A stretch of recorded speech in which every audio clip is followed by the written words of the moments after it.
Another video, it becomes redundant to continually watch and listen to pointers and meditate and self-inquire and all the other things that arise in the search, and it gets very tiring and becomes imbued with a desperation. There's a desperation, maybe, to end the search once and for good. As my friend Charlie Hayes pointed out, it becomes it comes down to sort of an earnestness. I think Nisargadatta Maharaj pointed out that there must be earnestness, and so that can't be brought about by an entity because there's no entity at all. And the imagined entity can't really be earnest about its own absence. This is really about absence. It's about the absence of the apparent entity that could get or lose something in order for something to happen. The traditional sort of delusion about enlightenment is I will become enlightened or I am enlightened. And then in non-duality there can be or an opposing belief that says I have to lose me and then I will be enlightened, or I have to lose me and then that will be it for me. So it becomes a loop. I need to lose myself for something good to happen to me. But see, what isn't really looked into is this me itself, because what happens is the apparent me creates a sort of self-referring loop, and it's imagined that you could say one side of that loop is me and the other is the bad aspect of me, and it creates this split. So it's the me that I want to be and the me that I want to get rid of, and so there's this self-reflective sort of war that happens. The good me and the bad me, or something like that. And that's sort of a conceptual thing, but it's felt. It's a turmoil that happens, an inner turmoil, and an attempt to push things away and to get hold of better things, inward experiences or apparent outward experiences. And it's all happening in the constant that's already here. So this is the constant. You see, the focus point is usually the face, maybe, or some points in the room, but there's space. There's space all around here. There's a lot of space. You can't even say it's a lot of space. This is more like what is being pointed to. So if this body disappears, you're left with space, and it's constant. The space doesn't move. So if awareness goes, or attention even, is sort of becomes interested in space, or in non-content, if you could say that. So that which isn't content. That sounds like yet another practice. But if practice works, then that's fine. If there's a practice that appears to work, the idea of pausing thoughts, Bob Adamson's full stop, that seems to be a practice that has an immediate result. Thought can be paused, apparently, and a looking into awareness can happen, and a looking into what this entity is can happen. And so that's fine.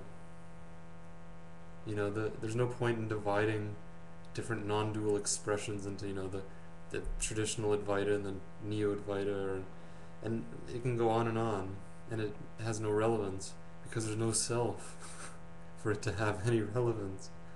There's no entity that could be Neo-Advaita or traditional Advaita, or subscribe to practice or non-practice. So the whole thing is moot. It's a moot point. But while the search appears to be going on, it's all important. John Greven says, it's all consuming, the search. It is. Of course. So it's really about seeing what's the nature of it. What's the nature of this entity that can get something or lose something or anything? And where does it go in deep sleep? That's the acid test, you could say, or the litmus test. If it's taken to be real, where is it in deep sleep? How real can it be if it's not there in deep sleep? So that's all this is. This is what is. Words I'd sooner just sit here in silence, but then the silence would be, there'd be an implied something out of that too. So I could just sit here and, gaze into the camera silently and pretend that I was a guru and to transmit energy to someone else, which is a complete fallacy, which was lovingly pointed out repeatedly. But it wouldn't matter because the investigation has to happen, you could say, for each apparent individual or body-mind, because there's consciousness here that seems to be able to investigate itself somehow. And so that's really what this is about. It's an invitation to say, okay, look, just begin investigating right now. Just look into it. Look into who you are. Don't even focus on this. This is passing show. Don't even look at this. Look here. Look inwardly. And that's it. And just, it sounds like time again, but keep that up until there's nothing left to keep it up. Because there isn't anything anyway. So that's the paradox. The idea that it may take time to see that there's no time. Or the idea that suffering is needed to see that there's no suffering. But for all intents and purposes, that's irrelevant because that is only appearance also. So all of this is happening in the awareness that's already who you are, which is completely still and has no problem and doesn't move like the imagined entity does. It doesn't move anywhere because there's nothing to move in. There's no other in which movement can happen. So this is terribly conceptual. Really, this is more about, you could say it's more about the resonance, the energetic feeling sense of the childlikeness that's here. Looking into the emotions and how turbulent they can seem and how affected I, as an entity, which doesn't exist, but when that entity is taken on board, it seems like inner phenomena are very, emotions, thoughts, and they're hitting something. But see, this is about seeing what is the central thing here, to whom all of this nonsense is happening to. And I don't want to downplay it because it's awful. It's an awful nightmare, but it is only that. It's only a nightmare. It's only a dream that seems so real that for all experientially, yeah, that is real. And it's a paradox because until there's an investigation, it will be experienced as what is. It's real that life is happening to me. I am that I'm separate, And as Charlie Hayes pointed out to me, who I am for myself is that there's something wrong. For the imagined entity, there's always apparently something wrong. But find the entity, that's all. And just keep looking, that's all. Keep looking. It's not that hard. It's not as difficult as it sounds. There'll be resistance, but look, and who's resisting? It's that simple.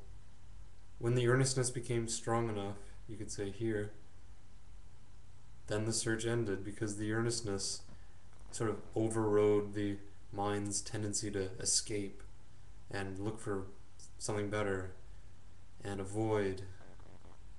And so it's just seeing this, and these things may happen, avoidance patterns may happen, and it's just a seeing of all of it. And it's not sort of a movement, it's stillness, noticing movement. So the stillness is already what you are, and it already sees what's arising. And so it's a looking into this, the nature of this. And it's not necessarily pleasant. There could be a lot of fear. But again, who is afraid? Who is it that's afraid? And who is it that's anything? Any state or any content. Who is the self associated with it?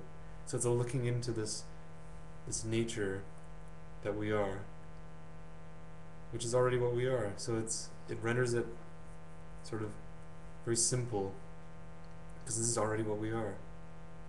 And there's no need to do anything with it because there's no one to do anything with it. So thanks again for watching, and there's no more need for anything.